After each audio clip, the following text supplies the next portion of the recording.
L'enfant qui voyait ce que les adultes avaient oublié. 1. Le monde ordinaire. Dans un petit village entouré de collines brumeuses, vivait un garçon nommé Elio. Il avait 9 ans, des cheveux noirs toujours en bataille et des yeux gris qui semblaient regarder un peu plus loin que les autres. Les adultes disaient souvent « Elio est dans la lune ». Mais Elio n'était pas dans la lune. Il voyait simplement des choses que les autres ne voyaient plus. Dans le jardin de l'école, par exemple, il voyait les lucioles de midi. Elles flottaient autour des arbres invisibles pour les autres. Dans les flaques d'eau, il voyait parfois des reflets de lieux qui n'existaient pas. Et quand le vent passait dans les branches du vieux chêne au bout de la rue, il entendait des voix chuchoter. Les adultes, eux, n'entendaient que le vent.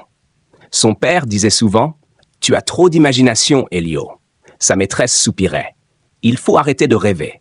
Mais Elio ne rêvait pas. Un soir d'automne, tout changea. L'appel de l'aventure. Cette nuit-là, Elio ne trouvait pas le sommeil. La lune était immense derrière la fenêtre. Et soudain, toc, quelqu'un frappa contre la vitre. Elio se redressa. Dehors, sur le rebord, se tenait un petit renard argenté. Mais ce n'était pas un renard ordinaire. Ses yeux brillaient comme des étoiles. Et quand il ouvrit la bouche, il parla. « Enfin, tu m'entends ?» Elio faillit tomber de son lit. « Tu parles ?» Le renard pencha la tête. « Bien sûr que je parle. La vraie question est, pourquoi es-tu le seul à entendre ?» Elio ne répondit pas. Le renard sauta dans la chambre. Les adultes ont oublié, mais certains enfants voient encore. Il fixa Elio. « Et toi, tu vois beaucoup trop. » N'a 3. Le refus de l'appel, Elio secoua la tête. « Je dois rêver. » Non. Les renards ne parlent pas. Et pourtant, Elio recula. « Je ne veux pas d'aventure. » Le renard soupira. « Dommage, parce que quelque chose s'est réveillé dans la forêt. » Le vent souffla soudain. La lampe de la chambre trembla. Une chose que les adultes ne peuvent pas voir, mais qui peut leur faire beaucoup de mal. Elio murmura. « Qu'est-ce que c'est ?» Le renard répondit. « L'oubli. » Acte 4. La rencontre avec le mentor. Le renard s'appelait Noctis. Il expliqua à Elio que le monde était rempli de créatures invisibles, des créatures que les enfants voyaient autrefois. Mais en grandissant, les humains oubliaient. L'imagination disparaît, dit Noctis. Les rêves deviennent des factures, les mystères deviennent des explications. Et un jour, plus rien ne reste. Mais certains enfants gardent la capacité de voir. Elio demanda. Et l'oubli ? Noctis regarda la forêt sombre. L'oubli se nourrit des souvenirs et des rêves des humains. Et il grandit. Narche 5. Le passage du seuil. Cette nuit-là, Elio suivit Noctis dans la forêt. Les arbres semblaient plus grands, les ombres bougeaient. Et pour la première fois, Elio comprit. Le monde était plein de choses cachées. Des poissons nageaient dans l'air. Des escaliers apparaissaient entre les racines et les étoiles semblaient écouter. Mais plus ils avançaient, plus la forêt devenait silencieuse. Puis ils virent la brume noire. Noctis murmura « Voilà l'oubli ». 6. Les épreuves. L'oubli n'était pas un monstre, c'était pire. C'était une absence, une brume sombre qui effaçait tout.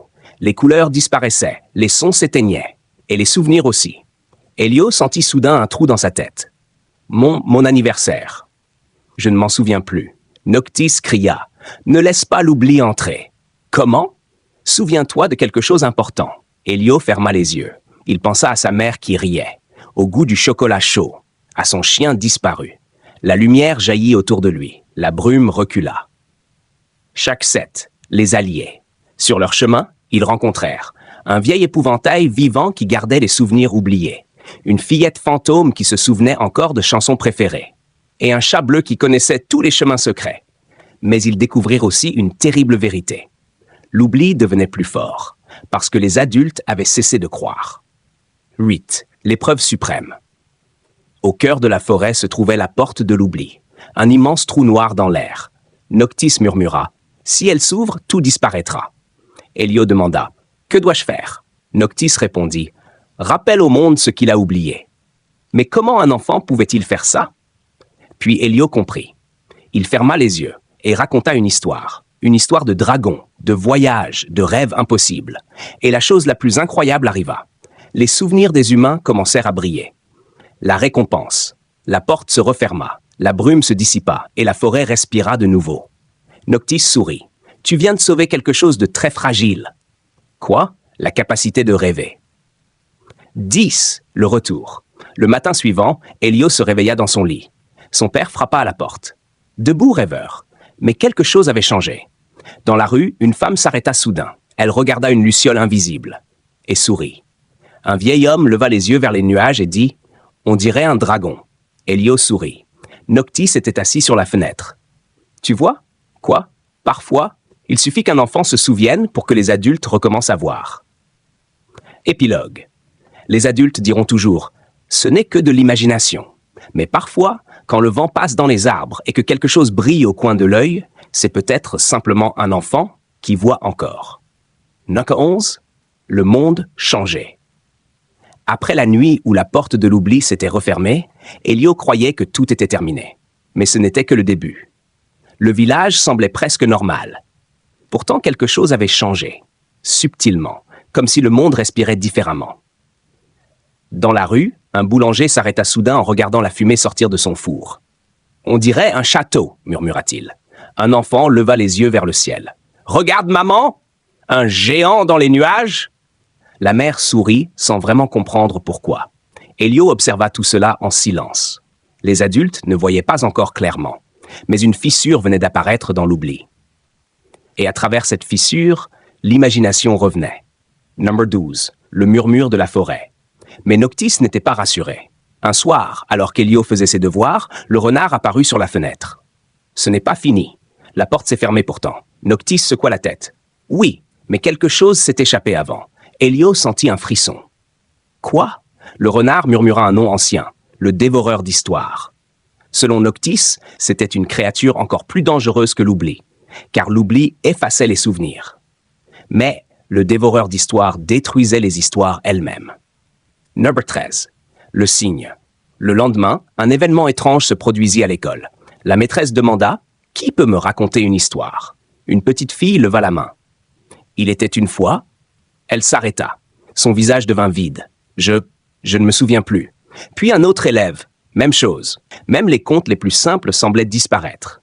Elio comprit immédiatement. Le dévoreur d'histoires était déjà là. Number 14. La bibliothèque oubliée. Noctis conduisit Elio à un endroit secret, une vieille porte cachée derrière le vieux chêne. Lorsqu'Elio l'ouvrit, il découvrit une immense bibliothèque souterraine. Des milliers de livres brillaient doucement. « Qu'est-ce que c'est » demanda-t-il. Noctis répondit « La bibliothèque des histoires humaines. Chaque livre contenait une histoire racontée un jour par quelqu'un. Certaines étaient très anciennes, mais Elio remarqua quelque chose d'inquiétant. Certains livres disparaissaient. Ils se transformaient en poussière. Number 15. Les gardiens. Dans la bibliothèque vivaient 3 gardiens. Une tortue géante appelée Archivara, un corbeau messager nommé Silex, et un vieil homme invisible que seul Elio pouvait entendre. Archivara expliqua. Les histoires sont le cœur du monde. Sans elles, les humains oublient qui ils sont. Et le dévoreur d'histoires le sait. Number 16. Le premier affrontement. Cette nuit-là, ils entendirent un bruit terrible dans la bibliothèque. Un craquement, puis un rugissement silencieux. Une ombre gigantesque rampait entre les étagères. Les livres disparaissaient sur son passage. Elio le vit enfin. Le dévoreur d'histoires ressemblait à un monstre fait d'encre noire et de pages déchirées. Ses yeux étaient trous vides, et sa bouche avalait les mots. Number 17. La fuite. Cours! Cria Noctis. La créature se jeta sur eux. Les étagères s'effondraient. Les histoires disparaissaient. Archivara cria « Sauvez la graine !» Elio attrapa un petit livre lumineux. Ils s'échappèrent juste avant que la bibliothèque s'écroule. Dehors, le silence tomba. Le dévoreur avait mangé presque toutes les histoires. Number 18. La révélation. Le petit livre qu'Elio tenait était différent. Il n'avait pas de titre, pas d'auteur, seulement des pages blanches. Le vieil homme invisible murmura « C'est la première histoire, celle qui n'a pas encore été racontée. » Elio fronça les sourcils. « Qu'est-ce que ça veut dire ? Cela signifie que c'est toi qui dois l'écrire. » 19. Le doute, Elio secoua la tête. « Je ne peux pas. » « Pourquoi ? » ?»« Je ne suis qu'un enfant. » Noctis répondit doucement. « Justement, les adultes ont oublié comment créer de nouvelles histoires. Ils ne savent plus imaginer. Mais les enfants peuvent encore inventer l'impossible. » Number 20. Le nouveau voyage. Cette nuit-là, Elio regarda les pages blanches. Puis, il écrivit la première phrase. Et au moment où les mots apparurent, la page se mit à briller. Dans le ciel, une étoile nouvelle s'alluma. Noctis murmura « Le voyage continue. Car tant qu'il restera quelqu'un pour raconter une histoire, le dévoreur ne gagnera jamais. » Mais, au loin, dans l'ombre, la créature observait, et elle murmurait « Trouvez l'enfant, car celui qui crée les histoires est le seul que je dois détruire. » 21. Les mots qui prennent vie. Lorsque Elio écrivit la première phrase dans le livre aux pages blanches, quelque chose d'extraordinaire se produisit. Les mots ne restèrent pas simplement sur la page. Ils bougèrent, les lettres se mirent à briller doucement, comme si elles étaient vivantes. Puis, devant ses yeux, une petite créature surgit de la page. Elle ressemblait à un minuscule dragon fait de lumière. Elio recula. « Qu'est-ce que c'est ?» Noctis sourit. « C'est ton histoire. Le pouvoir du conteur. » Le vieil homme invisible expliqua. « Ce livre ne contient pas une histoire. Il crée les histoires. Chaque phrase écrite par Elio donnait naissance à quelque chose dans le monde invisible. Un pont, une créature, une idée. Mais ce pouvoir avait un prix. Si tu écris avec peur, expliqua Archivara, tu créeras des monstres. Si tu écris avec courage, tu créeras des merveilles. » Elio regarda ses mains. Il n'avait jamais imaginé que les histoires pouvaient être aussi puissantes. Noc 23. L'attaque du dévoreur. Mais le dévoreur d'histoire avait senti le pouvoir du livre. Cette nuit-là, le ciel devint étrangement sombre. Les étoiles disparurent une à une, et un vent froid souffla dans le village. Noctis murmura. « Il approche. » Dans l'ombre entre les maisons, une silhouette gigantesque se forma. Le dévoreur venait chercher le livre. Number 24. La bataille des mots. Elio ouvrit le livre et écrivit rapidement. Un mur de lumière se leva entre le monstre et le village. Instantanément, un immense mur brillant surgit. Le dévoreur frappa contre lui. Le sol trembla, mais le monstre avala les mots écrits sur le mur. Et le mur disparut. Le dévoreur était capable de manger les histoires. Number 25. Une vérité inquiétante. Après avoir repoussé l'attaque, Archivara révéla quelque chose de terrible. Le dévoreur ne vient pas seulement du monde magique. Elio demanda « Alors d'où vient-il » La tortue soupira. « Il est né de l'esprit des humains. » Quand les humains ont cessé de raconter des histoires, quand ils ont arrêté de rêver, quand ils ont décidé que l'imagination était inutile, le dévoreur est apparu. Number 26. Le monde qui oublie. Les jours suivants, Elio remarqua que quelque chose n'allait pas. Dans la ville, les enfants regardaient leurs écrans sans parler. Les adultes marchaient vite sans lever les yeux. Personne ne racontait d'histoire. Noctis murmura. Le dévoreur gagne, car le silence nourrit son pouvoir. Number 27. Les conteurs disparus. Le vieil homme invisible expliqua qu'autrefois, il existait des conteurs. Des humains capables de créer des histoires si puissantes qu'elles protégeaient le monde. Mais ces conteurs avaient disparu. Ou plutôt, les humains avaient cessé d'écouter. « Tu es peut-être le dernier, dit-il à Elio. » 28. Le rêve étrange. Cette nuit-là, Elio fit un rêve étrange. Il se tenait dans un désert rempli de livres brûlés. Au loin, une silhouette marchait vers lui. C'était un vieil homme avec un manteau rempli de pages. Il murmura « Trouve la source. » « Quelle source ?» Mais l'homme disparut. Number 29. La source des histoires, Archivara comprit immédiatement. Il parle de la source des histoires. Selon les légendes, c'était l'endroit où toutes les histoires du monde prenaient naissance. Un lieu caché, quelque part au-delà de la forêt. Mais personne ne savait exactement où. Noctis déclara « Alors nous allons la trouver. » Number 30. Le nouveau voyage. Elio savait ce que cela signifiait. Quitter le village, traverser des territoires inconnus et affronter le dévoreur une fois de plus. Mais cette fois, il n'hésita pas. Il prit le livre et dit simplement « Allons-y. » 31. La forêt des murmures. La forêt semblait différente de la première fois. Les arbres murmuraient des fragments d'histoires anciennes. Des voix racontaient. Des batailles oubliées, des royaumes disparus, des promesses perdues. Mais certaines histoires s'interrompaient brusquement, comme si quelqu'un les avait dévorées. Number 32. Les statues de pierre. Au cœur de la forêt, ils découvrirent quelque chose d'étrange. Des statues. Des centaines de statues. Elles représentaient des enfants. Tous tenaient des livres. Le vieil homme invisible murmura « Ce sont les anciens conteurs. » Elio comprit. Ils avaient été transformés en pierre. 33. Le piège. Soudain, le sol trembla. Les statues commencèrent à se fissurer. Et de l'ombre surgit une voix terrifiante. « Tu es enfin venu, petit conteur. Le dévoreur les avait suivis. 34. La révélation du monstre. Pour la première fois, le dévoreur parla clairement. Sa voix ressemblait à 1000 pages déchirées. Les humains n'ont plus besoin d'histoire. Ils veulent des réponses simples, pas des rêves. Elio serra le livre. Tu mens. Le monstre répondit calmement.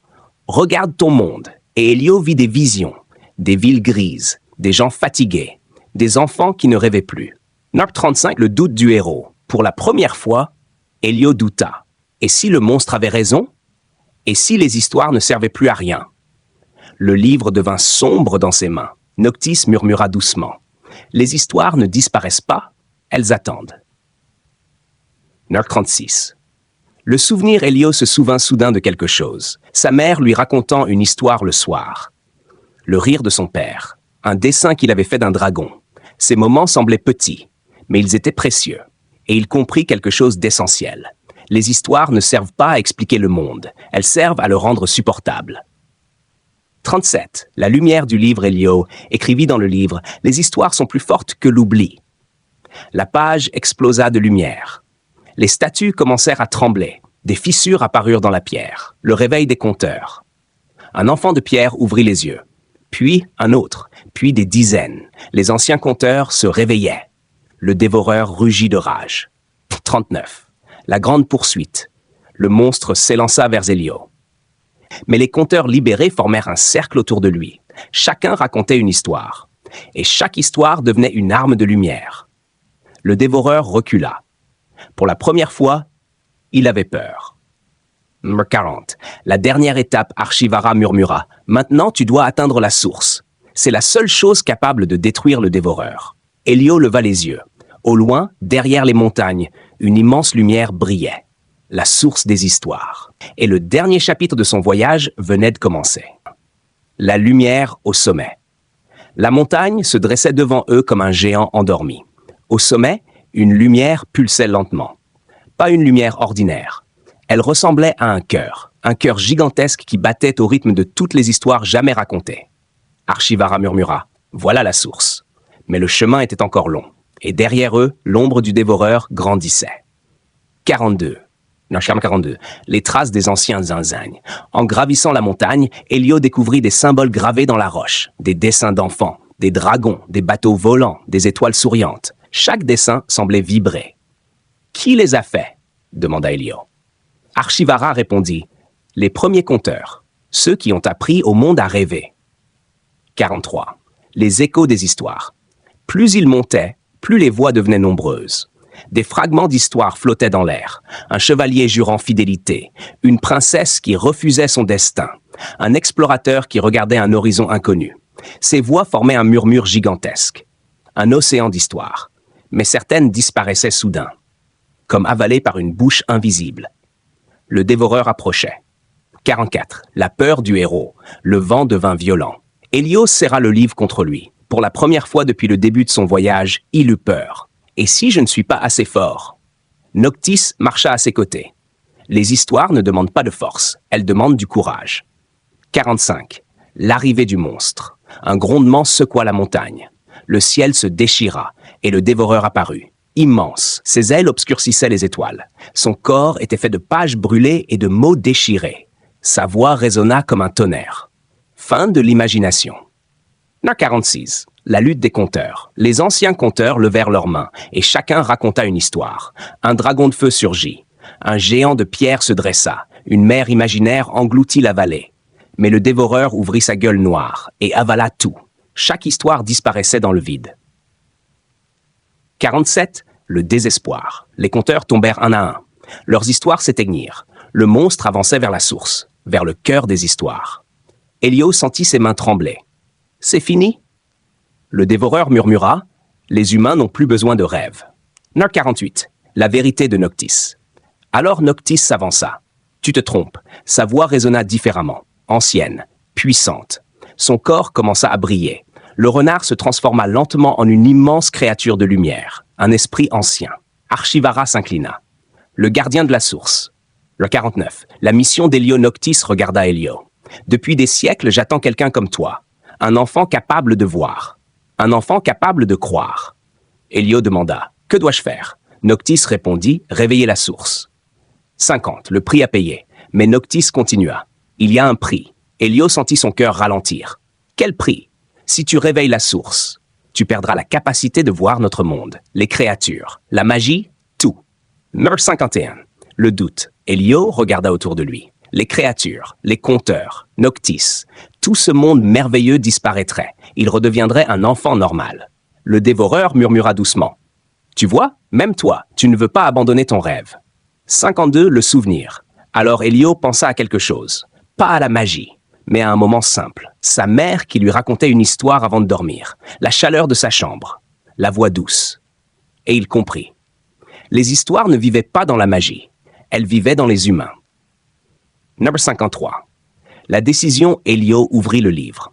Ses mains ne tremblaient plus.